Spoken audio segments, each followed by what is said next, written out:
ప్రారంభించుకుందామా. నిర్గమాకాండం 2వ భాగం. నిర్గమాకాండంలో ప్రముఖమైన పరిణామాలు మనం చూస్తూ ఉన్నాం. అందులో 16వ అధ్యాయంలో దేవుడు వారికి ఇచ్చిన 4 ఆజ్ఞలు, దేవుడు వారికి పెట్టిన పరీక్ష, ఎలా వారు మీరారు అనేది మనకు ఇక్కడ అర్థమైంది.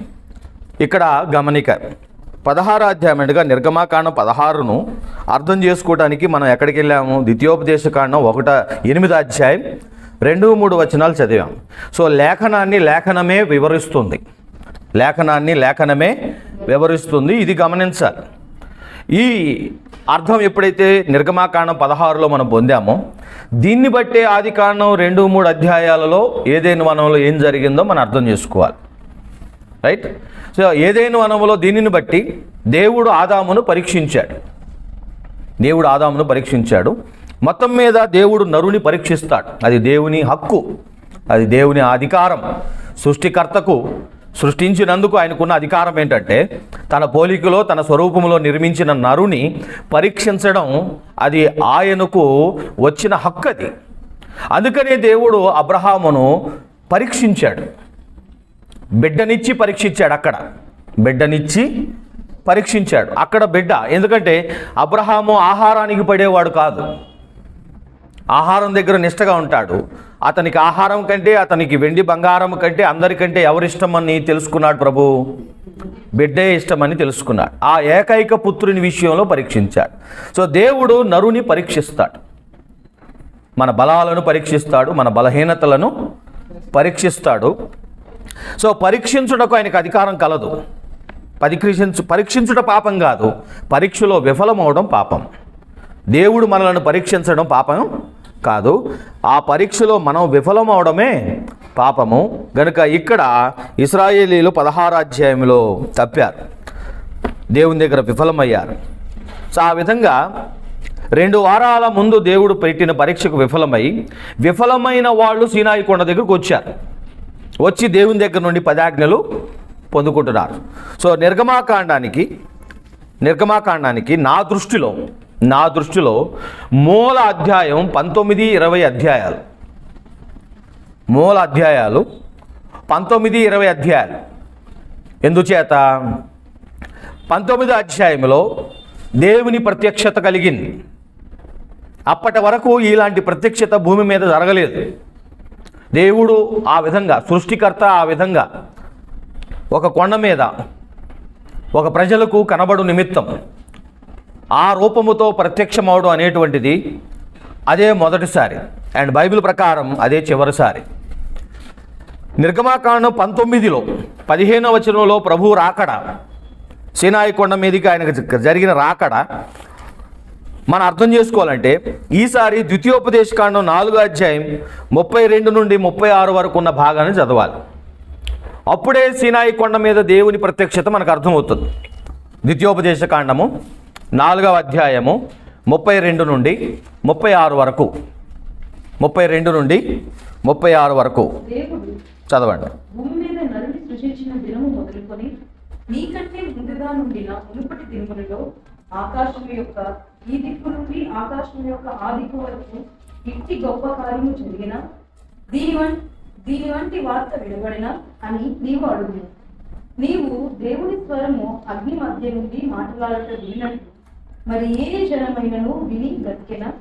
మీ దేవుడైన యెహోవా ఐగుప్తులో మీ కన్నుల ఎదుట చేసిన వాటన్నిటి చొప్పున ఏ దేవుడైనను శోధనలతోనూ సూచక క్రియలతోనూ మహాకార్యములతోనూ యుద్ధముతోనూ బాహుబలంతోనూ చాచిన చేతితోనూ మహాభయంకర కార్యములతోనూ ఎప్పుడైనాను వచ్చి ఒక జనములో నుండి తన కొరకు ఒక జనమును తీసుకునే యత్నం చేసిన అయితే యెహోవా దేవుడనియు ఆయన తప్ప మరి ఒకడు లేడనియు నీవు తెలుసుకున్నట్లు అది నీకు చూపబడను. నీకు బోధించుటకు ఆయన ఆకాశము నుండి తన స్వరమును నీకు వినిపించెను. భూమి మీద తన గొప్ప అగ్నిని నీకు చూపినప్పుడు ఆ అగ్ని మధ్య నుండి ఆయన మాటలను నీవు వింటివి. చాలు. ఇది 32వ వచనంలో అన్నట్టు, మునుపటి దినములలో ఆకాశం యొక్క ఈ దిక్కు నుండి ఆకాశం యొక్క ఈ దిక్కు నుండి ఆకాశం యొక్క ఆ దిక్కు వరకు ఇట్టి గొప్ప కార్యము జరిగిన.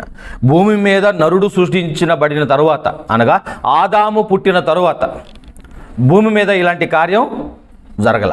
ఏది? సీనాయి కొండ మీదకి దేవుడు దిగివచ్చు దర్శనం. ఆ ప్రత్యక్షత భూమి మీద అంతకు ముందు ఎన్నడూ అలాంటిది జరగల.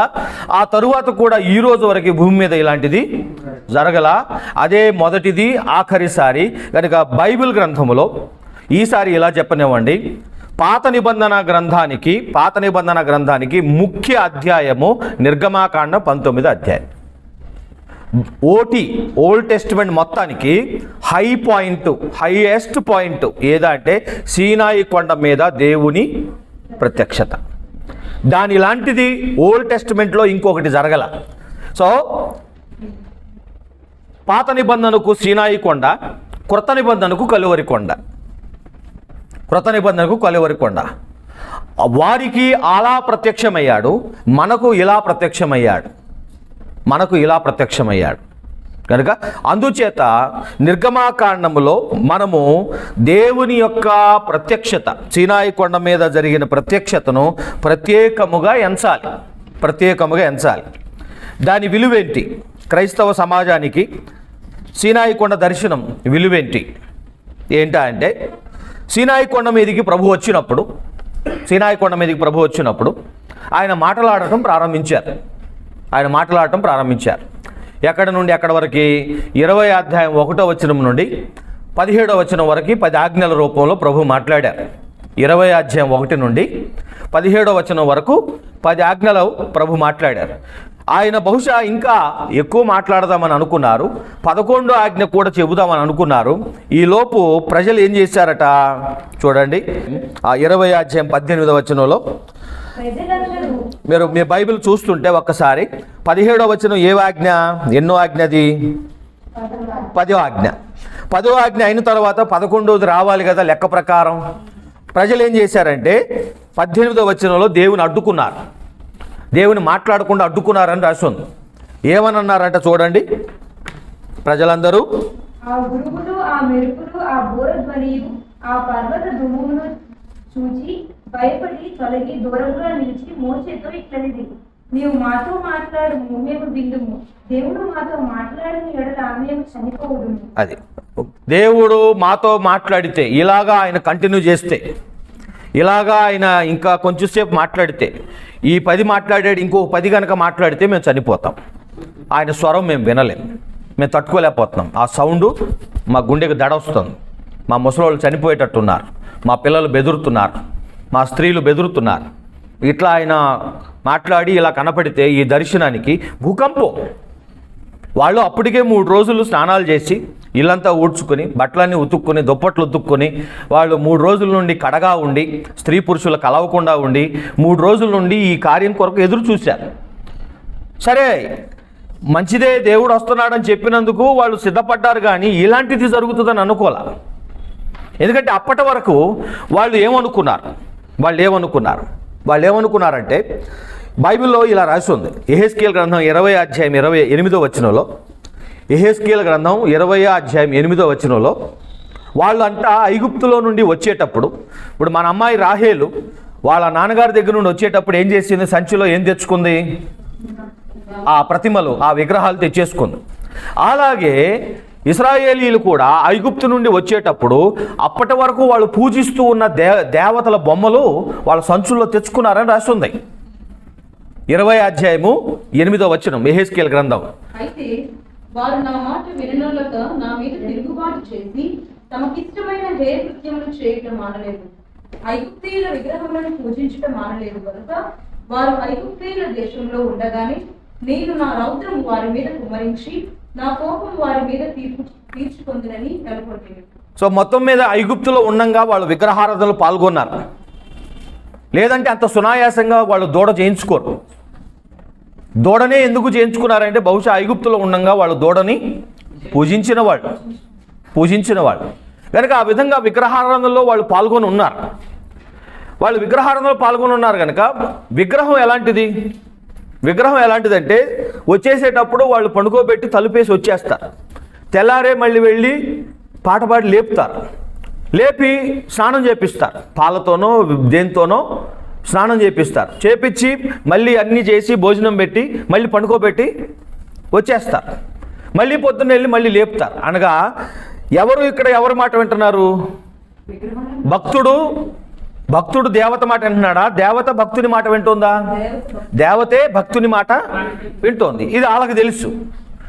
అది పైగా ఎప్పుడు స్నానం చేసేటప్పుడు కరిసింది లేదు, కుయ్యకమన్నది లేదు, ఏడిసింది లేదు, వద్దన్నది లేదు, అవునన్నది లేదు, ఎప్పుడు దానిలోంచి ఒక సౌండ్ వచ్చింది లేదు. సో వాళ్ళకి తెలిసింది ఏంటంటే అన్నీ చేయించుకుంటుంది, అదేం చేయదు. మోసే ఏమో పదే పదే అటెళ్ళు వచ్చి దేవుడు నాకు ఎలా చెప్పాడు అంటాడు. రాత్రంతా అటెళ్ళు వచ్చి మళ్ళీ తెల్లారి నాకు దేవుడని యెహోవా ప్రత్యక్షమే ఇలా చెప్పాడు అంటాడు. వీళ్ళకేమో అర్థమయ్యేది కాదు. వీళ్ళు ఏమనుకునేవాళ్ళు అంటే ఏంటి అటెళ్ళు వచ్చి ఆ కొండ మీదకి వెళ్ళి వచ్చి ఏదో చెప్పాను అంటాడు, నేను ఆయన కలిశాను అంటాడు, నేను ఆయన మాట్లాడాను అంటాడు. వీళ్ళకి తెలిసిన బొమ్మ ఏమో సంచిలో ఉంది, వీళ్ళకి తెలిసిన బొమ్మ ఏమో గుడారంలో ఉంది, దానికి బల్లేసి పెట్టారు, దానికి దెమ్మ మీద కూర్చోబెట్టారు. అది ఎప్పటి నుంచి అక్కడే ఉంది, అది ఏనాడు మాట్లాడింది లేదు, ఉలికి లేదు, పలుకు లేదు. సో వీళ్ళకి తెలిసింది ఏంటంటే దేవుడు మాట్లాడు. అవి వినవు, అవి తినవు, అవి వాసన చూడవు, అవి మాట్లాడవు. అది వాళ్ళకి తెలిసింది. ఈయనేమో ఆయన వింటాడంటాడు, ఆయన తింటాడంటాడు, ఆయన మాట్లాడతాడంటాడు. రెండు మ్యాచ్ అవ్వట్లేదు. సో వీళ్ళ మనసులో ఏమనుకున్నారు? దేవుడు వస్తాడంటే వాళ్ళు ఏమనుకున్నారంటే బంగారంతోనో, వెండితోనో, ఇత్తడితోనో, చెక్కతోనో, రాతితోనో, ఎందుకంటే ఆ రోజుల్లో విగ్రహాలు వీటితోనే, లోహాలు కానీ రాయి కానీ చెక్క కానీ. లోహాలు అయితే బంగారం, వెండి, ఇత్తడి లోహాలు, చెక్క అయితే చెక్క, లేదైతే రాయి అయితే రాయి, కొన్నిసార్లు మట్టి బొమ్మ కూడా చేసుకునేవాళ్ళు. వాళ్ళు ఏమనుకుంటున్నారు? బహుశా వాళ్ళ ఊహ ఏంటంటే ఇటుకుండా ఒక బంగారపు విగ్రహం ఏదైనా ప్రతిమ ఏదైనా వస్తుందేమో, ఇత్తడి రూపంలో వస్తాడేమో. వాళ్ళకి తెలిసింది అదే, ఎందుకంటే వాళ్ళు విగ్రహారాధనలో ఉన్నారు. అందుచేత వాళ్ళు దేవుని మీద సణిగారని రాసి ఉంది. సణిగారని రాసి ఉంది. సణగటం అంటే ఏంటి? సణిగే వాళ్ళు ఎందుకు సణుగుతారు?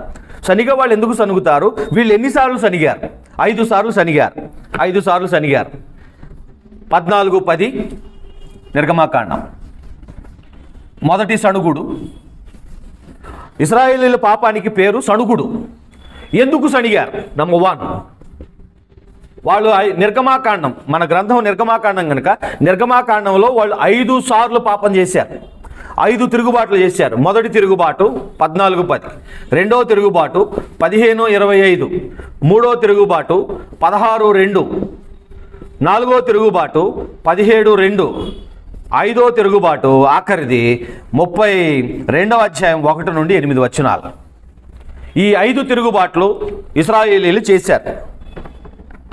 ఈ 5 తిరుగుబాట్లు అర్థమైతేనే సీనాయి కొండ దగ్గర వాళ్ళు ఎందుకు భయపడ్డారో మనకు అర్థమవుతుంది. ఈ 5 తిరుగుబాట్లో మొదటిది ఎర్ర సముద్రం దాటేటప్పుడు దేవుని మీద సనిగారు. ఎర్ర సముద్రం దాటేటప్పుడు నిర్గమాకాండంలో వాళ్ళు మొట్టమొదటి తిరుగుబాటు ఇదే. వాళ్ళ మొట్టమొదటి తిరుగుబాటు ఇదే. వాళ్ళు ఏమని అడిగారు?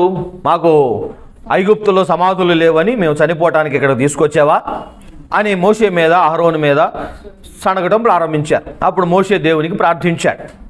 నిజమే, ఆ సనగడం వెనుకున్న ఉద్దేశం, కారణం చూస్తే నిజమే. ఇప్పుడు ఏదో వెనక నుయ్య ముందు గొయ్య అన్నారు చూడండి.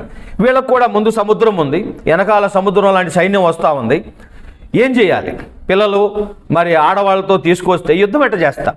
యుద్ధ భూమిలో ఆడవాళ్ళు పిల్లల్ని పెట్టుకుని యుద్ధం చేయరు, యుద్ధం అవ్వదు. వాళ్ళందరినీ ఎక్కడైనా దూరంగా భద్రంగా ఉంచాలి. సో ఇట్లాంటప్పుడు ఎంత వీరులైనా యుద్ధం చేయలేరు. అందుకని సడుగుతున్నారు, భయం వచ్చేసింది, అపాయం నిజం. సో దేవుడు కూడా అక్కడ సడిగినందుకు వాళ్ళని ఏమీ అనలేదు. గమనించండి, వాళ్ళని కనీసం మందలించలేదు. పైగా దేవుడు మోషేతో ఆయన పాజిటివ్గా, ఆయన అనుకూలంగా ప్రవర్తిస్తున్నారు. ఆ కర్రతో కొట్టమన్నప్పుడు 2 పాయలుగా చేస్తే సరిగిన వాళ్ళు ఏ తీర్పు శిక్ష పొందకుండా రాత్రంతా నడిచి ఎర్ర సముద్రం దాటి యువతలకు వచ్చారు, భద్రంగా వచ్చారు. ఇది మొదటి తిరుగుబాటు. రెండవ తిరుగుబాటు 15:25 మారా తిరుగుబాటు. మొదటి తిరుగుబాటు ఎర్ర సముద్రపు తిరుగుబాటు, రెండవ తిరుగుబాటు కూడా మారా తిరుగుబాటు. అది సముద్రం అయితే ఇది మంచినీరు. ఇక్కడ ఈ మంచినీరు చేదు నీరుగా ఉంది. ఈ నీళ్లు చేదుగా ఉన్నాయి, దాహం వేస్తోంది. బహుశా వాళ్ళు తెచ్చుకున్న నీళ్లు అక్కడికి అయిపోయాయేమో, అందుకనే వాళ్ళకి దాహం వేస్తుంది. ఎందుకంటే 15లో దాహం వేసింది, 16లో ఆకలి వేసింది. 15లో దాహం, 16లో ఆకలి. మనం ఆకలి గురించి మాట్లాడుకున్నాం. సో ఈ దాహం వేయటానికి కారణం బహుశా నీటి నిలువలు అయిపోయాయి, 16లో కల్లా ఆహార నిలువలు అయిపోయాయి. మొత్తం మీద ఇక్కడ దాహం వేసింది, దేవుని మీద వాళ్ళు సణుగుతున్నారు. దేవుని మీద వాళ్ళు సణుగుతుంటే 16 అధ్యాయం 2వ వచనంలో, 15 అధ్యాయం 25వ వచనంలో దేవుడు కూడా సానుకూలంగానే ఉన్నాడు. వాళ్ళ మీద దేవుడు కోపగించడం లేదు. ఒక కొమ్మను చూపించాడు, ఆ కొమ్మను వేయమన్నాడు. చేదు నీటిని తీపి నీటిగా ప్రభు మార్చాడు. రెండో తిరుగుబాటు సుఖాంతమైంది. మూడో తిరుగుబాటు ఇక్కడ ఆకలి వేసింది. ఇక్కడ చూడండి, ఈసారి మీరు ఏం చేయాలంటే ఈ రెండింటిని జతగా చూడాలి. వాళ్ళు మరి నడిచొచ్చారు, మరి అంత దూరం నడిచాక అక్కడ దాహం వేసింది. అది ఆ రెండు ఒక జత, అదొక జర్నీ, అదొక యూనిట్. అది ఇక్కడ 16లో వాళ్ళకి ఆకలి వేసింది, 16లో ఆకలి వేసింది. 17:2లో ఏమంటున్నారో చూస్తారా? 17లో ఏమడుగుతున్నారు చూసారా? నీళ్లు లేవని అడుగుతున్నారు. నీళ్ళు లేవాడు అంటే ఇక్కడ అన్నం అడిగారు, ఇక్కడ నీళ్ళు అడిగారు. ఈ రెండు జత. నీళ్లు కావాలి, ఇక్కడ అన్నం కావాలి, ఇక్కడ నీళ్లు కావాలి. ఈ రెండు జత. ఈ అన్నము నీళ్లు వాళ్ళు లేవని తిరుగుబాటు చేస్తున్నారు. అయితే ఇందులో మీరు గమనించాల్సిన మాట ఏంటంటే 16:4 ప్రకారం ఎవరిని శోధిస్తున్నారు? 16:4 ప్రకారం ఎవరిని శోధిస్తున్నారు? దేవుడు ఇశ్రాయేలు ప్రజలను శోధిస్తున్నాడు. శోధించడం ఏం పర్వాలేదు, పరీక్షించడం అన్నా శోధించడం అన్నా మీరేం ఫీల్ అవ్వద్దు. సో ఇక్కడ దేవుడు ప్రజలను శోధిస్తున్నాడు. అంటే టెస్ట్. శోధన అంటే తెలుగులో సింప్లీ మీనింగ్ టెస్ట్, రైట్? పరీక్ష చేస్తున్నాడు. ఇక్కడ దేవుడు ప్రజలను పరీక్షిస్తున్నాడు, అది రాసి ఉంది ఇక్కడ. 17:2లో ఎవరిని పరీక్షిస్తున్నారు? ఎవరిని శోధిస్తున్నారు? ఏమని రాసి ఉంది? చదవండి.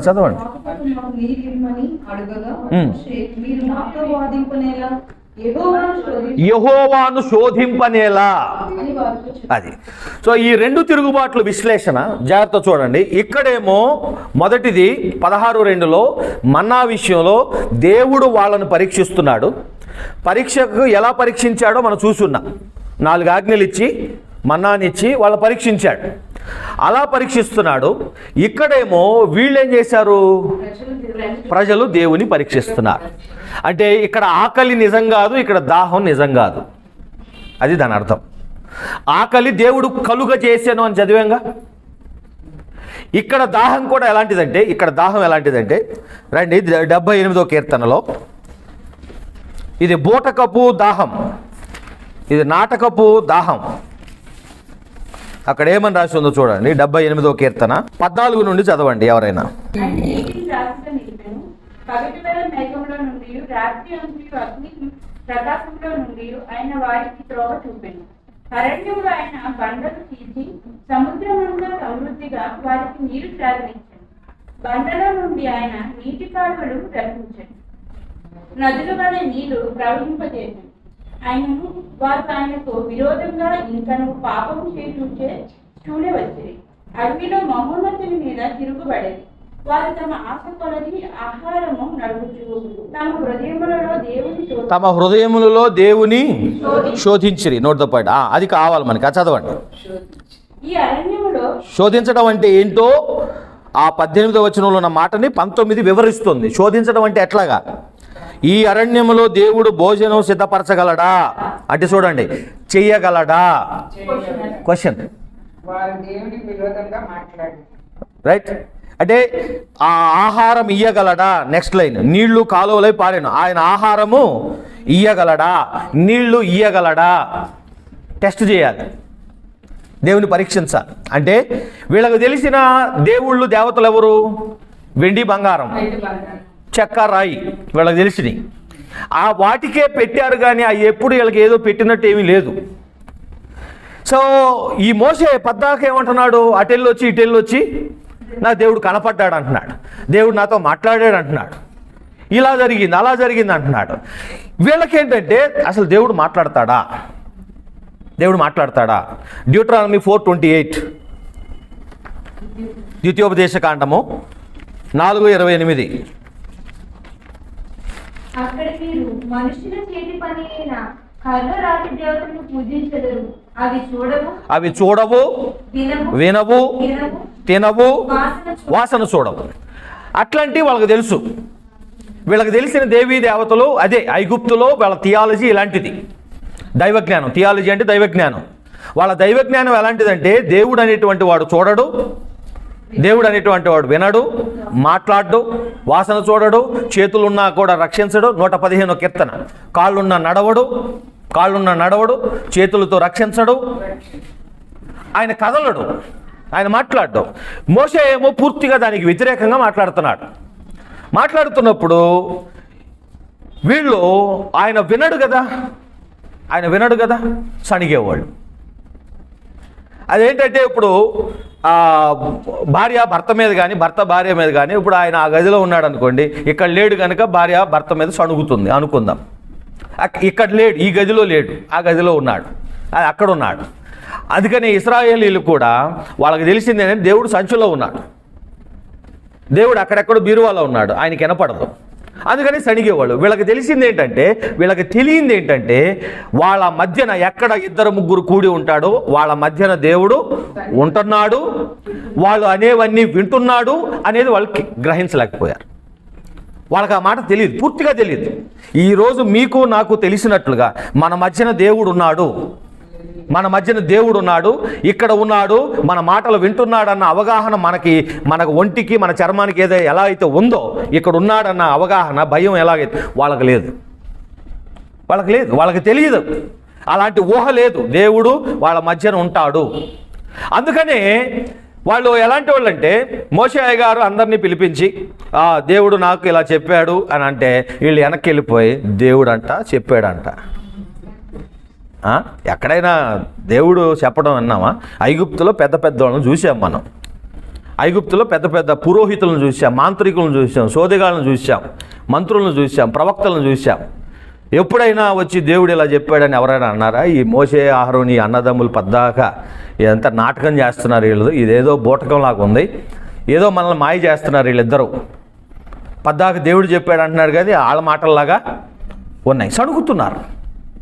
ఎందుకంటే వాళ్ళకి తెలిసిన దేవుడు ఎవరు అంటే వాళ్ళ మధ్యన ఉండి వినేవాడు కాడు. వాళ్ళకి ఆ దేవుడు తెలియదు.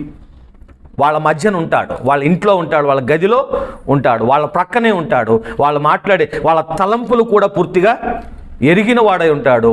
ఇట్లాంటి దేవుడు వాళ్ళకి తెలియదు కనుక ఇలా సణుక్కుంటూ వచ్చారు.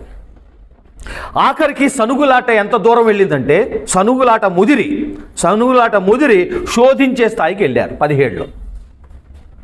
17లో ఇక ఈ శోధన ఎలాంటిదంటే ఎలా చెప్పొచ్చు అంటే ఇది నిజమైన దాహం కాదట, యెహోవాను శోధిస్తున్నారట.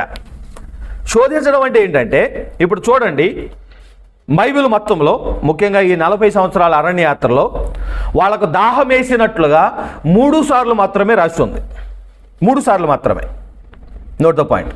అంటే 40 సంవత్సరాల్లో మనిషికి 3 సార్లే దాహం వేస్తుందా? మరి మిగతా రోజులు నీళ్ళు అట్టొచ్చినాయి? వాళ్ళని ఒక బండ వెంబడించిందట కదా. వాళ్ళు ఎక్కడికి వెళ్తే నీళ్ళు ఇచ్చే బండ వాళ్ళ వెంటే నడిచేదంట కదా. ఎక్కడికక్కడ దేవుడు నీళ్లు ఉపక చేసేవాడంట కదా. కానీ ఈ స్థలంలోకి వచ్చేసరికి వాళ్ళు ఎలా చేశారంటే, ఇప్పుడు శోధన అంటే ఏంటంటే మొత్తం 4 దిక్కులో చూశారు. చాలా దూరం నడిచాక చుట్టుపక్కల దరిదాపుల్లో ఎక్కడా కూడా నీళ్లు లేవు, నీటి చెరువులు కానీ నది కానీ ఏమి కనపట్ల. మధ్యలోకి వచ్చేసారు, అరణ్యం మధ్యలోకి వచ్చేసాక ఇక్కడ నీళ్లు లేవని వాళ్ళకు తెలుసు, నీళ్లు ఉండవని తెలుసు. సరే ఇదే టైము అని చెప్పి ఒక ముఠాగా ఏర్పడ్డారు, ఒక గ్యాంగ్ ఏర్పడ్డారు, ఒక లీడర్ ఉన్నాడు అనుకుంటా. రే దాహం వేస్తుంది, నీళ్లు కావాలని అడగండి, చూద్దాం వీళ్ళు అన్నదమ్ములు ఏం చేస్తారో. ఊరికే నాటకం. అడగండి, అరవండి, ఏడవండి అని చెప్పి ఇక గొడవ మొదలెట్టారు. గొడవ మొదలెడితే మోషేకి ఇది అర్థమైపోయింది. మీరు ఇందాకే నీళ్లు తాగారు, మనం ఇందాకే బయలుదేరాం, మీకు దాహం లేదు, ఇది ఒట్టిదే, మీరు యెహోవాను శోధిస్తున్నారు, మీరు నాతో వాదిస్తున్నారు, ఇది అంతా ఒట్టిదే. అంటే అక్కడ చూడండి, దాహం అంటే వాదన అంటున్నాడు మోషే. దాహం అంటే వాదనని ఎందుకు అంటున్నాడు? దాహం అంటే శోధనని ఎందుకు అంటున్నాడు? ఎందుకు అంటున్నాడంటే వాళ్ళు ఊరికే గొడవాడుతున్నారు, వాళ్ళ దాహం నాటకం. ఎందుకు అనంటే ఈ దేవుడు ఈరోజు తేల్చేయాలి ఈ దేవుడి సంగతి. మోషే బండారం బయట పెట్టాలి. పద్దాక అటోళ్ళు వచ్చి ఇటోళ్ళు వచ్చి మాట్లాడాను, చూశాను, కలిశాను అంటున్నాడు కదా. ఈ స్థలంలో ఈ నీళ్ల దగ్గర మోషే బండారం బయట పెట్టేయాలి. ఇది మొత్తం ఈరోజు ఈ స్కామో ఈ స్కీమో ఈ మొత్తం ఈ రోజుకి తేల్చిపారేయాలి. ఈ మోషే దేవుడు ఉన్నాడా లేడా ఈరోజు కన్ఫర్మ్ అయిపోవాలి. అసలు లేడు అని ప్రజలందరికీ తెలిసిపోవాలి. అప్పుడు మోషే ఏం చేశాడట, దేవుడు చెప్పాడట, ఇశ్రాయేలు గోత్ర పెద్దలందరినీ నువ్వు తీసుకుని బయలుదేరు. ప్రజలందరూ ఒక దగ్గర ఉంటారు, వాళ్ళను వదిలేసి మోషే పెద్దలను తీసుకెళ్తాడు. ఎక్కడికి తీసుకెళ్తాడు? హోరేబు కొండకి తీసుకెళ్లి ఆ పెద్దలు చూస్తూ ఉండగా ఆ బండను కొడతాడు. ఆ బండలో నుండి నీళ్లు స్టార్ట్ అవుతాయి. ఆ బండలో నుండి నీళ్లు బయటకు వస్తాయి. ఇలా వాళ్ళ కళ్ళు ఫస్ట్ నలుపుకుని ఉంటారు.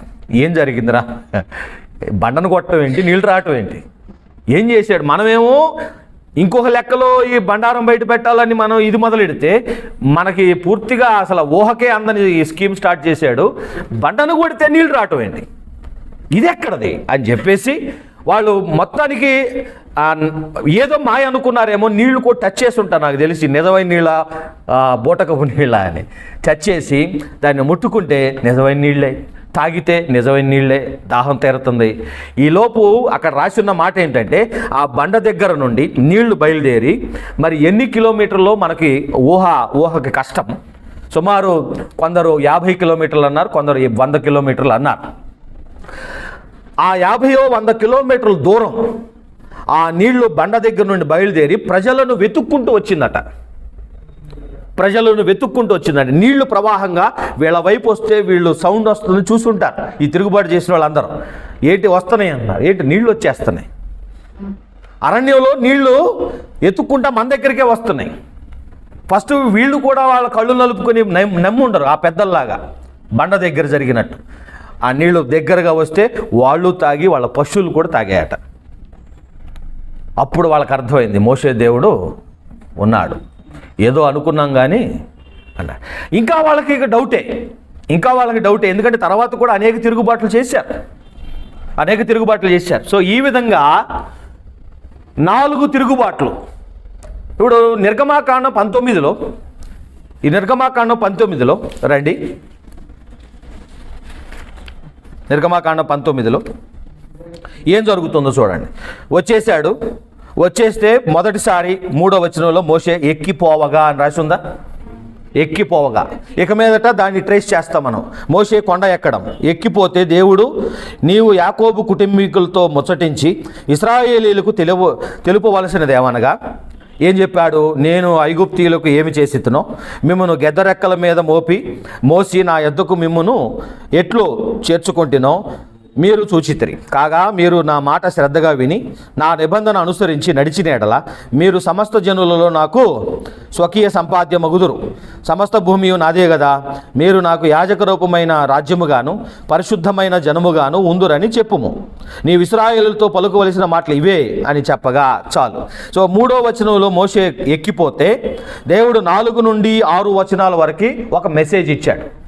ఈ మెసేజ్ నువ్వు తీసుకెళ్ళి కిందున్న ప్రజలకు చెప్పాలి. ఇక్కడ ఏం జరుగుతుంది? ఇప్పుడు హోషియా గ్రంథం 11వ అధ్యాయంలో ఇక్కడ ఏం జరుగుతుందో రాసి ఉంది. హోషియా గ్రంథం 11వ అధ్యాయం.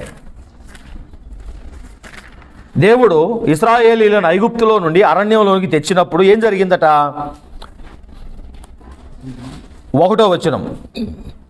ఇశ్రాయేలు బాలుడై ఉండగా నేను అతని ఎడల ప్రేమ కలిగి నా కుమారుని ఐగుప్తు దేశంలో నుండి పిలిచి. చాలు, అక్కడేమో కుమారుడు అన్నాడు, క్రింద 4వ వచనంలో, ఒకడు మనుష్యులను తోడుకొని పోవునట్లుగా స్నేహబంధముతో నేను వారిని బంధించి ఆకర్షించి తిని, ఒకడు పశువుల మీదకి కాడిని తీసినట్లు నేను వారి కాడిని తీసి వారి ఎదుట భోజనము పెట్టింది. అంటే అరణ్యములో ఏం జరుగుతుంది?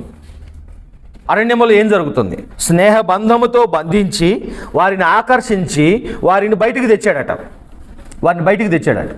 సో ఐగుప్తులో ఇశ్రాయేలీలను దేవుడు దర్శించి ఆకర్షించి వాళ్ళని బయటికి తీసుకొచ్చాడు. Number 1 point.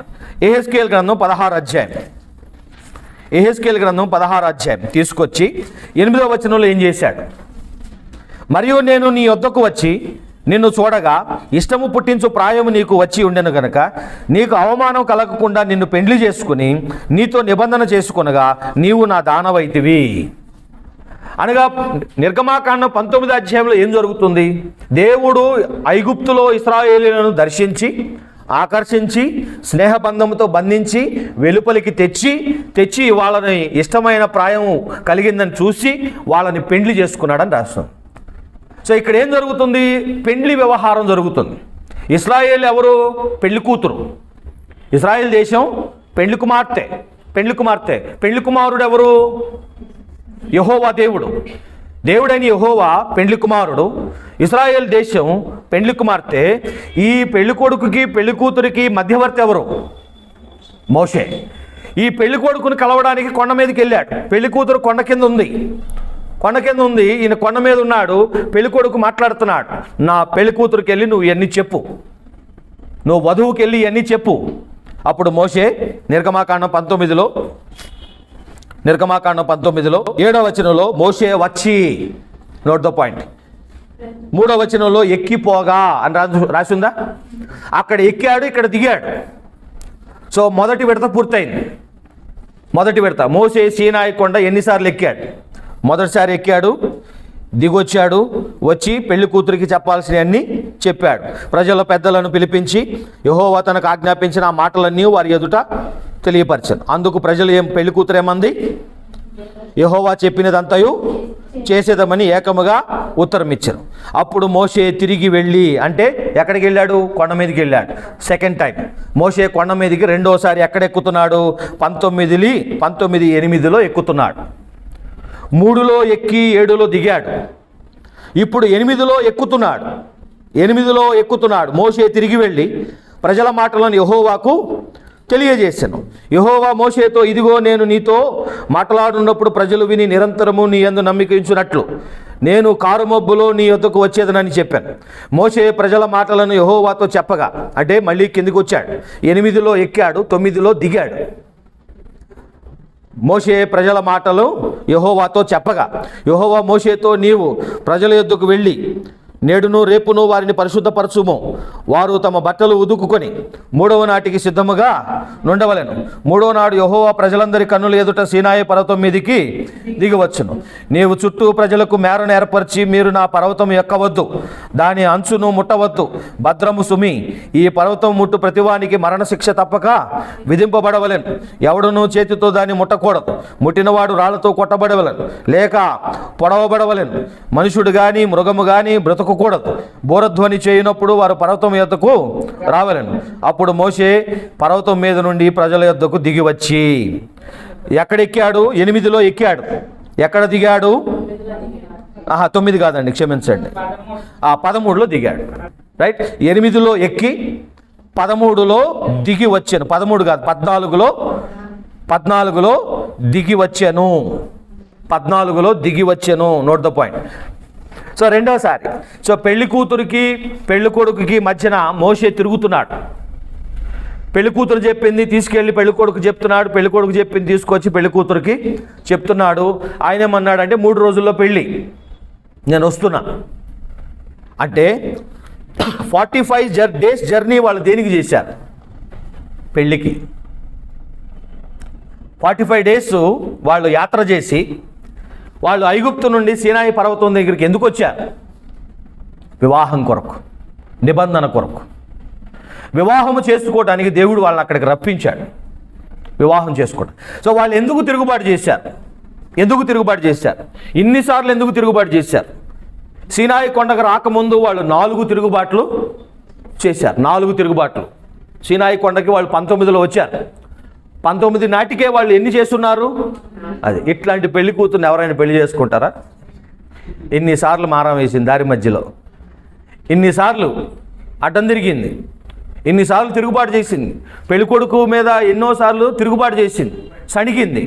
ఇట్లాంటి సరిగిన పిల్లని ఎవరైనా పెళ్లి చేసుకుంటారా? 4 సార్లు అడ్డం తిరిగింది. ఒకసారి దానికే వెంటనే మాటలు మార్చేసుకుంటారు. అమ్మో ఇట్లాంటి పిల్ల అయితే మాకు వద్దంటారు. కానీ 4 సార్లు పెంకితనం కనపడుతుంది, మొండితనం కనపడుతుంది, మొరటతనం కనపడుతుంది. అయినా కూడా ప్రభు దీర్ఘశాంతుడై ఉన్నాడు. క్షమించి పెళ్లి చేసుకోవడానికి ఇట్లా 4 సార్లు దారి మధ్యలో మారం వేసింది, రానని అడ్డం తిరిగింది, ఐగుప్తికి తిరిగి వెళ్ళిపోతానని అన్నది. అట్లాంటి పెళ్లి కూతుర్ని దేవుడు చేసుకుంటానని ఇక్కడ మాటిస్తున్నాడు. మీరు నాకు జనమై ఉంటారు, మిమ్మల్ని నేను ఏర్పాటు చేసుకుంటా, మిమ్మల్ని వదులుకోను అని దేవుడు దీర్ఘశాంతం వహిస్తున్నాడు. సో దేవుడు వివాహానికి సిద్ధపడుతుంటే వీళ్ళేమో తిరుగుబాటులో ఉన్నారు. ఎందుకంటే వీళ్ళకి తెలిసిన దైవం వేరు, వీళ్ళు ఊహించిన దైవం వేరు. అందుకనే వాళ్ళు సడుగుతున్నారు. వాళ్ళకి వాళ్ళ మధ్య నుండి వాళ్ళు చెప్పే మాటలు వినే దేవుడు వాళ్ళకి తెలియదు. కనుక ఎప్పుడైతే వాళ్ళు అనుకున్నారో బోరధ్వని వచ్చినప్పుడు వీళ్ళు నా దగ్గరకు రావాలి. 19వ అధ్యాయం చూడండి, 16వ వచనం చూడండి. 19:16 3వ నాడు ఉదయమైనప్పుడు ఆ పర్వతం మీద ఉరుములు మెరుపులు. వచ్చేసాడు. ఎప్పుడైతే అలా వచ్చాడో వీళ్ళు ఊహించలా, ఈ రాకడ ఊహించలా, ఈ తరమైన ఈ రకమైన రాకడ వాళ్ళు ఊహించలా. ఎట్ట వస్తాడో తెలియదు, వస్తానన్నాడు మోషే చెప్పినందుకు వీళ్ళు రెడీ అయ్యారు. కానీ వీళ్ళ ఊహలో ఇది లేదు. బహుశా మోషేకు కూడా అంతగా తెలియదు. వచ్చి రావడంతో ఉరుములతోనూ మెరుపులతోనూ సాంద్ర మేఘములతోనూ బోరో యొక్క మహాధ్వనితోనూ భూకంపంతో వచ్చేసాడు. వణికిపోయారు. పెళ్లి కూతురు గజగజలాడిపోతుంది, పెళ్లి కూతురు గడగడలాడిపోతుంది. ఇట్లాంటి పెళ్లి కొడుకు అని మేము తెలుసుకోలేదు. ఇట్లాంటి వాడు అంటే వీళ్ళు ఏమనుకున్నారంటే ఏదో పిల్ల దేవుడు అనుకున్నారు, ఏదో చిన్న దేవుడు అనుకున్నారు, పల్లకి మీద వస్తాడు అనుకున్నారు, రథం మీద తీసుకొస్తారేమో అనుకున్నారు. ఎందుకంటే అట్టగే తీసుకెళ్తారు. వాళ్ళకి తెలిసింది అయ్యే, భుజాల మీద మోసుకెళ్ళడం, చేతుల్లో మోసుకెళ్ళడం, రథం మీద లాక్కెళ్ళడం. అది అనుకున్నారు వాళ్ళు. కానీ ఇదని అనుకోలే. మోషే ఎక్కడ చేయించాడేమో, దాన్ని లాక్కుంటా వస్తాడేమో అనుకున్నారేమో వీళ్ళు. ఏకంగా కొండ మీదకి అంత పెద్ద రూపం, భూకంపం, భూమి అల్లాడిపోతుంది. అగ్నిట ఒక్కసారిగా ఆ పర్వతం మీద నుండి స్టార్ట్ అయ్యి ఆకాశాన్ని అంటుతుందట. అగ్ని ఆకాశాన్ని అంటుతుందట. మొన్న ఎక్కడో భూకంపం కాదు, అగ్నిపర్వతం పేలింది. దాని యొక్క ధూమం ఆకాశంలో 30 కిలోమీటర్లు ఎత్తి వెళ్ళిపోయిందట, స్తంభంలాగా. మొన్నే రీసెంట్గా ఇండోనేషియా దగ్గర అనుకుంటా ఒక అగ్నిపర్వతం పేలింది, 30 కిలోమీటర్లు ఎత్తు. ఏది మనం ఈ రోజుల్లోనే. బైబిల్లో ఏం రాసి ఉందంటే ద్వితీయోపదేశకాండంలో ఈ మాట రాసి ఉంది, చదవండి. ద్వితీయోపదేశకాండము 4వ అధ్యాయము 11వ వచనం. అప్పుడు మీరు సమీపించి ఆ కొండ దిగువన నిలిచితిరి. చీకటియు మేఘమును గాఢాంధకారమును కమ్మి ఆ కొండ ఆకాశం వరకు అగ్నితో మండుచుండగా. అంటే అగ్ని ఇక ఎలా మండుతుంది అంటే మామూలు కొండ అనుకున్నారు వాళ్ళు, అగ్ని పర్వతం అనుకోలే దీన్ని. వాళ్ళేమో మామూలు కొండ అనుకుని దాని పక్కనే గుడారాలు వేసుకున్నారు. అది అగ్ని పర్వతం తెలిస్తే దాని పక్కన ఉండేవాళ్ళు కాదు అసలు. కానీ సడన్గా ఒక అమాంతంగా మామూలుగా ఉన్న కొండ అగ్నిపర్వతంలా ప్రవర్తిస్తుంది.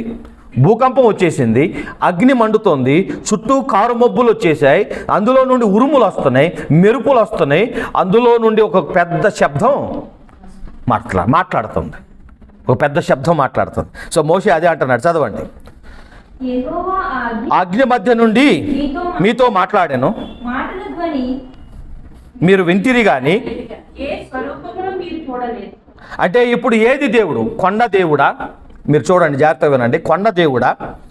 ఆ కొండ మీద నుండి ఆ చీకటి దేవుడా? 11వ వచనం ఆ సీక్వెన్స్ చూడండి. చీకటి దేవుడా? ఆ కొండ మీద ఉన్న మేఘము దేవుడా? ఆ గాఢాంధకారము దేవుడా? ఆ అగ్ని దేవుడా? ఏది దేవుడు? ఆ మొత్తంలో నుండి ఒక వ్యక్తి మాట్లాడుతున్నాడే, ఒక స్వరం వస్తుందే, అది దేవుడు. ఆ అగ్ని మధ్య నుండి, అగ్ని కాదు దేవుడు, అగ్ని కాదు దేవుడు, ఉరుములు కాదు దేవుడు, మెరుపులు కాదు దేవుడు, ఆ మధ్యలో నుండి ఒక స్వరం మీరు విన్నారే, ఆ స్వరమే దేవుడు. The voice of God, the voice of God. మోషే వాళ్ళకి పాఠం చెప్తున్నాడు. దేవుడు మాట్లాడే దేవుడు. ఇప్పుడు ఈ రోజుల్లో కనుక కొండ మీద సౌండ్ వస్తే తప్పకుండా సౌండ్ బాక్సులు పెట్టుంటారు. నమ్మకూడదు, బూటకం అది ఈ రోజుల్లో పెడితే.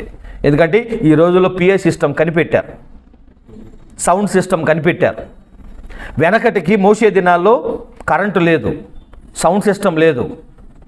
అలాంటి రోజుల్లో ఒక పెద్ద సౌండ్ వస్తుంది, ఒక పెద్ద వ్యక్తి మాట్లాడుతున్నాడు, పెద్ద శబ్దంతో మాట్లాడదు, అది ఖచ్చితంగా నమ్మాల్సిందే. ఈ రోజుల్లో ఎక్కడైనా వైజాగ్ కొండ మీద సౌండ్ వస్తే నమ్మొద్దు, అది తప్పకుండా పెద్ద పెద్ద స్పీకర్లు పెట్టుంటారు, మోసాలు చేస్తారు. మోసే అట్లాంటి సౌండ్ సిస్టమ్ కొండ మీద పెట్టి వచ్చి కింద నుండి రిమోట్గా ఆపరేట్ చేయట్లా, దేవుడు మాట్లాడుతున్నాడు పైనుండి. ఇది అవుట్ ఆఫ్ ఎనీబడీస్ కంట్రోల్, ఎవరి కంట్రోల్లోనూ లేదు ఇది. సో ఆ కొండ మధ్య నుండి ఎప్పుడైతే దేవుడు మాట్లాడుతున్నాడో ఆ దర్శనానికి, ఆ స్వరానికి వీరు భీతిల్లిపోయారు. భీతిల్లిపోయి చావు భయం వచ్చేసింది. ద్వితీయోపదేశకాండం 5వ అధ్యాయం చూడండి. ద్వితీయోపదేశకాండం 5వ అధ్యాయం 23వ వచనం. మరియు ఆ పర్వతం అగ్ని వలన మండుతున్నప్పుడు ఆ చీకటి మధ్య నుండి ఆ స్వరమును విని మీరు అనగా మీ గోత్రముల ప్రధానులను మీ పెద్దలను నా యొద్దకు వచ్చి మన దేవుడైన యెహోవా తన ఘనతను మహత్యమును మాకు చూపించను. అగ్ని మధ్య నుండి ఆయన స్వరమును వింటివి. దేవుడు నరులతో మాట్లాడినను వారు బ్రతుకుతురని నేను తెలుసుకుంటుంది. కాబట్టి మేము చావనేలా ఈ గొప్ప అగ్ని మమ్మల్ని దహించును. మేము మన దేవుడైన యెహోవా స్వరము ఇక వినిని ఎడల చనిపోదుము. మా వలె సమస్త శరీరాలలో మరి ఎవరు సజీవుడైన దేవుని స్వరము అగ్ని మధ్య నుండి పలుకుటి విని బ్రతికెను. నీవే సమీపించి మన దేవుడైన యెహోవా చెప్పునది యావత్తు వినుము. చాలు. ఇప్పుడు ఇక్కడ ఏం జరుగుతుంది? దేవుడు 10 ఆజ్ఞలు మాట్లాడటానికి వచ్చాడు. మాట్లాడటానికి వచ్చిన దేవుణ్ణి వీళ్ళేమంటున్నారు? ఆయన మాట్లాడటం ఆపేయమంటున్నారు. ఆయన మాట్లాడితే మేము ఇక బ్రతకము, మేము చనిపోతాం. నిజంగా మాట్లాడటానికి వచ్చిన మనిషిని మాట్లాడొద్దంటే నొచ్చుకుంటాడు కదా. ఇది కూడా తిరుగుబాటు లాంటిదే, కానీ తిరుగుబాటు లెక్కలో లేదు అది. ఎందుకంటే దేవుడు దాన్ని, ఆ మాటని నొచ్చుకోవాలా, దాన్ని తప్పుగా తీసుకోవాలా. ప్రభు ఏమంటాడంటే అక్కడ రాసి ఉంచాలని చదవండి, కంటిన్యూ చేయండి. అప్పుడు మన దేవుడైన యెహోవా నీతో చెప్పినది యావత్తు నీవే మాతో చెప్పిన ఎడల మేము విని దాన్ని గైకొందుమని చెప్పింది. మీరు నాతో మాట్లాడినప్పుడు యెహోవా మీ మాటలు వినండి. అది ఆ మాటకి వాళ్ళకి రోమాలు నెక్కబడుచుకొని ఉంటాయి. యెహోవా మీ మాటలు వినండి. వాళ్ళు అది గెస్ట్ చేయలే. అంటే ఆయన మన మాటలు, మీరు నాతో మాట్లాడేటప్పుడు ఆ మీటింగ్లో ఆయన కూడా ఉన్నాడు. ఆ మాట చెప్పేసరికి వాళ్ళకి కొంచెంసేపు భయం వేసి ఉంటుంది. అదేంటి, మన మీటింగ్లోకి ఆయన వస్తాడా, ఆయన ఉంటాడా, అలా వింటాడా, వాళ్ళకి తెలియదు అది. కానీ మోసే వాళ్ళకి చెప్పాడు, మీరు నాతో మాట్లాడేటప్పుడు అయ్యా నేను ఆయనకి చెప్పనవసరం లేకుండానే ఆయన వినేశాడు. చదవండి. అప్పుడు యెహోవా నాతో ఇలాగ సెలవిచ్చెను, ఈ జనులు నీతో చెప్పిన మాటలు నేను విని ఉన్నాను. వారు చెప్పినదంతయు మంచిదే. So note the point. దేవుడు దాన్ని మంచిగా తీసుకున్నాడు కనుక వాళ్ళు బ్రతికిపోయారు. మాట్లాడొద్దు, కొండ మీద వచ్చిన దేవుడు, ఆ రూపంలో వచ్చిన దేవుడు మాట్లాడతానంటే వీళ్ళు మాట్లాడొద్దు అని అంటే దేవుడు దాన్ని సానుకూలంగా తీసుకున్నాడు. వారు చెప్పింది మంచిదే, ఇట్స్ ఓకే, ఇట్స్ గుడ్ అని తీసుకున్నాడు. ఇట్ ఈస్ బ్యాడ్ అని కనుక తీసుకుని ఉంటే అది 5వ తిరుగుబాటు కిందకు వచ్చేది. అప్పుడు దేవుడు ఆ కోపంలో మాట్లాడతానన్న దేవుని మాట్లాడొద్దంటే దాన్ని ఎలా తీసుకునేవాడో మనకు తెలియదు, ఏ శిక్ష వచ్చేదో తెలియదు. But God says it is good. పైగా వాళ్ళు అన్న మాట, ఏ మాట మంచిదట, నీవు మాతో మాట్లాడము మేము విందుము.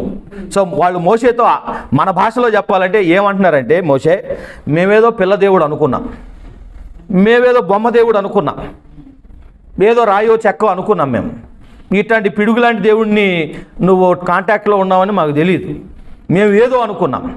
ఇంత మహాదేవుడు, ఆకాశాన్ని అంటే అంత దేవుడు, ఇట్లాంటి పెద్ద, ఎందుకంటే పెద్ద సౌండ్ అంటే ఏంటో చెప్తాను వినండి. మీరు ఒకవేళ వెనకటికి యాక్చువల్గా చెప్పాలంటే ఈవెన్ వైజాగ్లో కూడా అడవి మృగాలు ఎక్కువ ఉండేవి. ఇప్పుడు కూడా అటువైపు ఎటు వెళ్తుంటే భీమిలి వైపు వెళ్తుంటే చిరుతుపుళ్ళు ఉన్నాయి అంటున్నారు. మొన్న హైవే మీదకి వచ్చాయట 2 బైకులు వెళ్తున్న వాళ్ళు ఇద్దరిని బెదరేసాయట. చిరుతుపుళ్ళు ఇక్కడే తిరుగుతున్నాయి. వెనకటికి ఒక ఊరు నుండి ఇంకో ఊరు రావాలంటే బతికి బయటపడేవాళ్ళం కాదు, మధ్యలోనే అడవి మృగాలు తినేసాయి, అడ్డుకున్నాయి. సో అడవి జంతువులు వేటకొచ్చాయి, మనుషులు తినేసాయి. ఇప్పుడు మనుషులు ప్రబలి వాహనాలు రావడం వల్ల మనం తప్పించుకొని తిరుగుతున్నాం. అందులో అవి తగ్గిపోయాయి. మనుషులు వాటిని చంపేశాడు చాలా వరకు, వేటాడేసి వాటి చర్మం కోసం మనం వాటిని చంపేసాం చాలా వరకు. సో తగ్గిపోయాయి. ఇప్పుడు జూలో తప్ప బయట ఎక్కడ లేవు, తక్కువ ఉన్నాయి. వెనకటికి అలా లేదు, జంతువులు ఫ్రీగా తిరిగాయి. రాత్రి అయితే వాటి రాజ్యం నడిచేది. నేను ఏం చెప్తున్నానంటే ఉదాహరణ, మీరు అడవిలో గుండా వెళ్తున్నారు, చిన్న సౌండ్ వచ్చింది. ఇంత సౌండ్ వస్తే జంతువు ఎంత ఉంటుంది? ఇంతే ఉంటుంది. దాని కోత ఎంత కనుక. ఇంత సౌండ్ వచ్చింది, కొంచెం పెద్ద సౌండ్ వచ్చింది అంటే ఇంకా ఎంత పెద్దదో అది. మరి కొండ మీద నుంచి అంత పెద్ద సౌండ్ వస్తుంది. ఎంత పెద్దోడో, ఎంత పెద్ద స్వరమో అంత పెద్దోడు. ఎంత పెద్ద స్వరమో, ఎంత పెద్ద గాండ్రింపో, అడవిలో గుండా వెళ్తుంటే ఎంత పెద్ద గాండ్రింపో ఆ పులి అంత పెద్దదని కదా దాని అర్థం. అది అరిసింది జబ్బుతో ఉందో అది ఆరోగ్యంగా ఉందో మనం తెలుసుకోలేమా? చిన్నగా అరిసింది అనుకోండి, పులే కానీ దానికి జబ్బు చేసినట్టు ఉందా అనిపిస్తుంది మనకి. సో మీకు సౌండ్ను బట్టి సైజ్ ఆఫ్ ద యానిమల్ మనం గ్రహిస్తాం. సో ఈ కొండ మీద నుండి అంత పెద్ద శబ్దం అంటే, బాబోయ్ ఇంత పెద్ద దేవుడా నీతో కాంటాక్ట్లో ఉన్నది, మేము ఇది గ్రహించలేకపోయాం. ఇంత పెద్ద దేవుడైతే వీళ్ళు పెట్టిన ప్రాజెక్ట్ ఏంటంటే, అయ్యా మోషే ముందుకు లాగానే మీరిద్దరు దూరంగా వెళ్ళి మాట్లాడుకోండి, ఇంతకు ముందులాగానే మీరిద్దరూ మాట్లాడుకోండి. నువ్వు ఆయన చూసుకో, నువ్వు పడాలంటే పడిపో కింద, నువ్వు ఆ భయం ఏదో నువ్వు పడు. మీరిద్దరూ మాట్లాడుకొని ఆయన నీకేం చెప్తాడో అది వచ్చి నువ్వు మాతో చెప్పు. నువ్వు మాట్లాడు, మేము విందుము.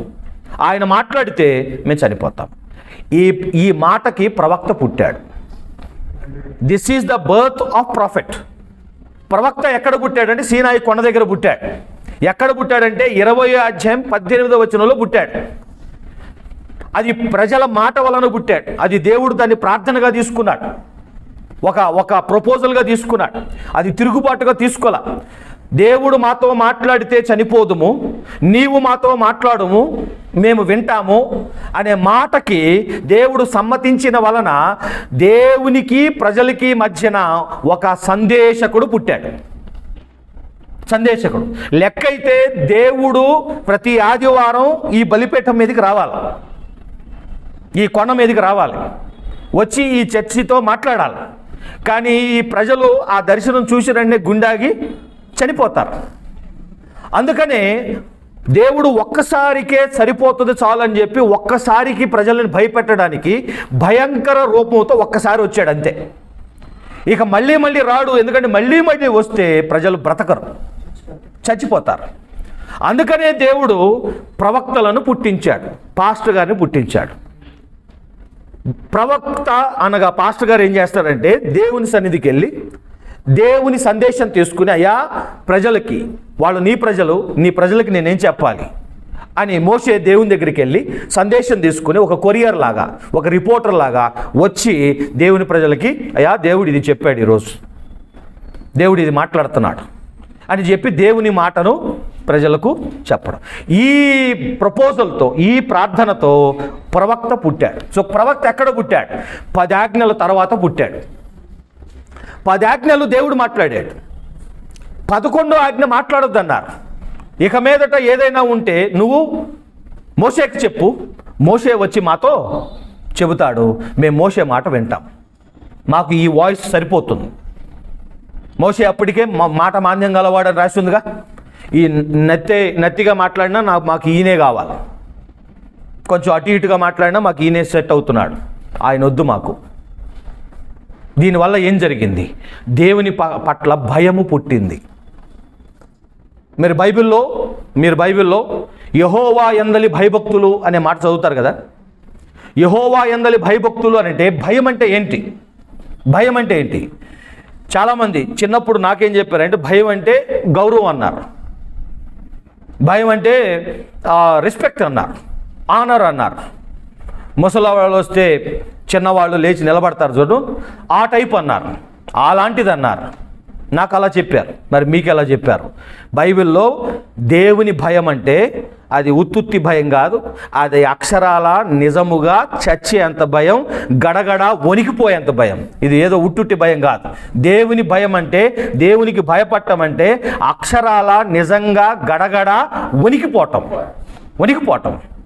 ఆ నిజమైన భయం గురించి బైబిల్ మాట్లాడుతుంది. Fear of the lord. Telugu పండితులు తర్జుమా చేసేటప్పుడు మనకు కొంచెం అన్యాయం చేశారు. ఎలా అన్యాయం చేశారంటే ఇంగ్లీష్లో ఫియర్ ఆఫ్ ద లార్డ్ అని ఉంటుంది, ఎగ్జాక్ట్లీ ఉంటుంది. ఫియర్ అంటే ఫియర్, తెలుగులో భయం అంటే భయం అని పెట్టాలి. కానీ భయానికి భక్తి పిల్ల ఏదో తోకలాగా దాన్ని కలిపారు. దానివల్ల ఏమవుతుందంటే భయం అంటే భక్తి అనుకుంటున్నారు, భయభక్తులు అనుకుంటున్నారు. It is actually the fear of the lord is the beginning of wisdom. అది కదా అసలు మాట. కానీ తెలుగులో దాన్ని ఎలా చేశారు? యెహోవా యందలి భయభక్తులు జ్ఞానానికి మూలం అంటే భయభక్తులుగా మార్చారు దాన్ని. భయం అంటే మనం అపార్థం చేసుకుంటాం, ఫీల్ అవుతామని, చదివే వాళ్ళు ఫీల్ అయిపోతారని. దేవునికి భయపడటం ఏంటి? ఆయన ప్రేమామయుడు కదా, భయపడితే దూరం వెళ్ళిపోతారని. అంటే ట్రాన్స్లేటర్ ఏమనుకుంటున్నాడంటే, ముద్రించే వాళ్ళు ఏమనుకుంటున్నారంటే మనం ఎక్కడ ఫీల్ అయిపోతామో అని చెప్పి, భయం అంటే మనం అపార్థం చేసుకుంటామని చెప్పి దానికి ఒక తోక కలిపి భయభక్తులని చేశారు. నో, భయం అంటే భయమే. కీర్తనల గ్రంథం రండి, 2వ అధ్యాయము 11వ వచనం. భయభక్తులు కలిగి ఆ. యెహోవాను సేవించుడి.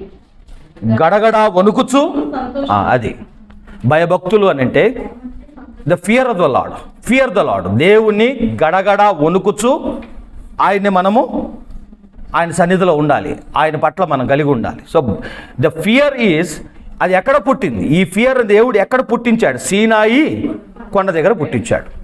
సీనాయి కొండ దగ్గర భయపెట్టాడు. ఆ భయము తండ్రులకు ఏం చెప్పాడంటే, ఈరోజు మీరు భయపడ్డారు కదా, నన్ను చూసి, నా దర్శనం, నా స్వరం విని భయపడ్డారు కదా, ఆ యొక్క భయాన్ని మీ బిడ్డలకి అంటించండి, మీ బిడ్డలకు పుట్టించండి, మీ బిడ్డలకు బోధించండి. నిజం. మరి భయం అంటువ్యాధి. ఒకరోజు ఇట్లాగే మా క్లాసులో ఒక చోట క్లాస్ జరుగుతున్నప్పుడు, అది మా ఇంట్లోనే, అంతకు ముందు రోజు ఒక పాము వచ్చి ఉంది. అది తలుపు తీస్తుంది. మా పై ఉన్నోళ్ళు చూశారు, అది మా తలుపు గుండా మా ఇంట్లోకి వచ్చినట్టుగా వాళ్ళు పైనుండి చూసి మాకు వెంటనే పిలిస్తే పలకలేదని ఫోన్ చేశారు. అయ్యా, మేము పై అంతస్తుని చూసాము, పాము చెట్టు మీద నుండి మీ బాల్కనీలోకి వచ్చి మీ తలుపులోకి రావడం మేము చూసామంటే వీళ్ళంతా ఎతికాం, దొరకలా, కనబడలా. రెండో రోజు క్లాసు వీళ్ళంతా ఎతికాము, సామాన్లన్నీ కదిపాము, ఎక్కడ దొరకలా. పాము అయితే వాళ్ళు ఖచ్చితంగా వచ్చిందని మాత్రం అంటున్నారు, ఈ పొడవును ఉంది అంటున్నారు. క్లాసులో ఉన్న వాళ్ళకి చెప్పా, మేము నిన్నంతా ఇలాగే భయపడ్డాము. ఇప్పుడు ఆ పాము గురించి వీళ్ళకి చెప్పిన వెంటనే కాళ్ళు పైకెత్తుకున్నారు. భయం అంటువ్యాధి. నిన్న మేము భయపడ్డాము, ఆ భయం గురించి మీకు చెప్పేసరికి మిమ్మల్ని కొంచెం భయపెట్టాం. భయం, మనము క్రిస్మస్ టైంలో క్యాండిల్ వెలిగిస్తాం కదా, అలాగా ఒకళ్ళకి కలిగిన భయాన్ని ఇంకోళ్ళకి వెలిగించాలా, ఇంకోళ్ళకి తగిలించాలా, అది భయం అంటే. కానీ క్రైస్తవులు ఎలాంటి వాళ్ళు అంటే ఎలక్ట్రీషియన్ లాంటి వాళ్ళు. ఎలక్ట్రీషియను వైర్లు మెలేసేటప్పుడు ముందు అంటుకుంటాడేటగా, కరెంటు లేదని తెలుసుకున్నాక పులి అయిపోయి దాన్ని పులిలా మెలేస్తాడు. కరెంటు ఉందని తెలుసుకోండి, తగ్గుతాడు. అప్పుడు భయపడడు.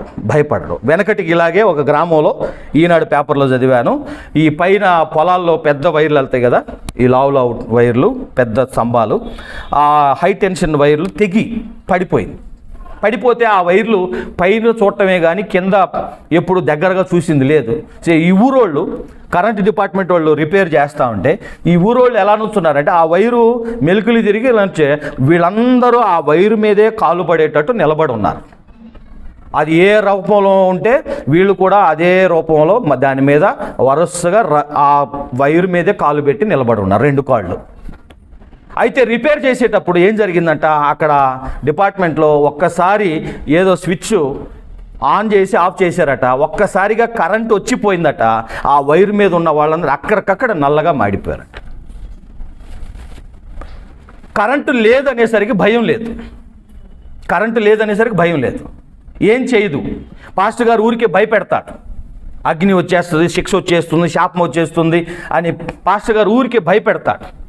నేను 2 రోజుల నుంచి ఇలా ఉన్నాను, నేను వారం రోజుల నుంచి ఇలా ఉన్నాను, నేను 6 నెలల నుంచి ఇలా ఉన్నాను, నేను సంవత్సరం నుంచి తాగుతున్నాను, సంవత్సరం నుండి అబద్ధాలు చెప్తున్నాను, నాకేం కాలేదే అని అంటున్నాడు. పాస్టర్ గారు ఏమో అనవసరంగా భయపెడతా ఉంటాడు అని అనుకుంటున్నారు. అందుకనే ప్రసంగి ఇలా అన్నాడు. ప్రసంగి గ్రంథము 8వ అధ్యాయము 11వ వచనం, దుష్క్రియకు తగిన శిక్ష శీఘ్రముగా కలుగకపోవట చూచి మనుషులు భయం విడిచి హృదయపూర్వకంగా దుష్క్రియలు చేయుదురు. అది వెంటనే శిక్ష రాకపోవటం వల్ల భూమి వెంటనే నెరవిడిచి మింగేస్తే మిగతా వాళ్ళు సెట్ అయిపోయేవాళ్ళు.